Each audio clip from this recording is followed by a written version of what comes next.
আসসালামু আলাইকুম রহমতুল্লাহ। পৃথিবীতে প্রতিটা বাবা মা চান তাদের সন্তান যেন একজন ভালো মানুষ হয় এবং মানুষের মতো মানুষ হয়। বদমাইশ, চোর, বাটপার, সমাজে অসামাজিক কর্মকাণ্ড করে বেড়াবে এরকমের যেন না হয়।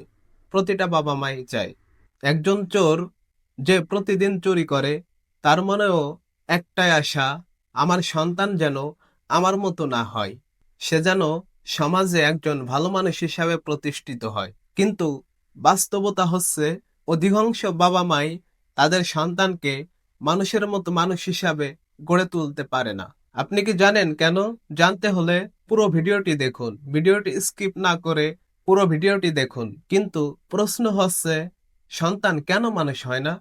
বাবা মা, পিতামাতা এত চাওয়া সত্ত্বেও সন্তান কেন মানুষ হচ্ছে না? কারণ চাওয়া এবং তৈরি করার মাঝে আছে বিশাল ফারাক। আপনি আপনার সন্তানকে নামাজ পড়াতে চান, অথচ আপনি নিজেই নামাজ পড়েন না। আল্লাহ তাআলা বলেন, হে ইমানদারগণ, তোমরা নিজেরা বাঁচো এবং তোমাদের পরিবার পরিজনকে আগুন থেকে রক্ষা করো। এখানে আল্লাহ তাআলা প্রথমে নিজেকে, তারপর পরিবার পরিজনকে বদলাতে বলেছেন। আপনি যদি নিজে নামাজ না পড়েন তাহলে সন্তানকে কিভাবে নামাজ শিখাবেন? আপনি যদি নিজে মিথ্যাবাদী হন তাহলে আপনার সন্তান কিভাবে সত্যবাদী হবে? আপনি যদি নিজে মাদকাসক্ত হন তাহলে আপনার সন্তানকে কিভাবে মাদক থেকে দূরে রাখবেন?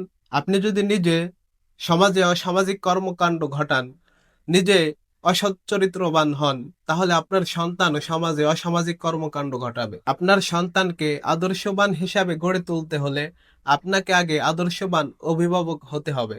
তাহলে আপনার সন্তানকে আদর্শবান হিসাবে গড়ে তুলতে পারবেন। যত বড় স্বপ্ন হোক আপনার সন্তানের জন্য, তা পূরণ হবে তখনই যখন আপনি নিজেই সে স্বপ্নের আদর্শ হবেন। আপনার সন্তানের ভালো চাইলে নিজেকে আগে ভালো হতে হবে।